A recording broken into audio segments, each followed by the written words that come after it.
2024ஆம் ஆண்டு புத்தாண்டை வரவேற்க அனைவரும் ஆவலாக காத்திருக்கிறோம்.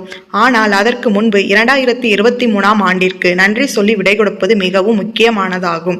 இந்த ஆண்டில் கிடைத்த நல்ல விஷயங்களுக்கு நன்றி சொல்வதுடன் கிடைக்காமல் போன விஷயங்களுக்கும் சேர்த்து நன்றி சொல்ல வேண்டும்.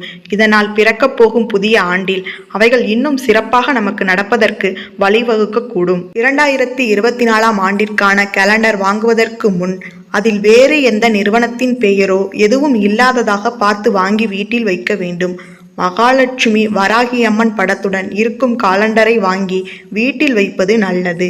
இது தவிர புத்தாண்டு நாளன்று என்ன மாதிரி விஷயங்கள் செய்தால் வரப்போகும் ஆண்டு சிறப்பான ஆண்டாக நமக்கு அமையும் என்பதை இங்கு தெரிந்து கொள்வோம். குளிக்கும் போது செய்ய வேண்டியவை. புத்தாண்டு அன்று எப்படியும் காலையில் எழுந்தவுடனேயே குளித்து விடுவோம்.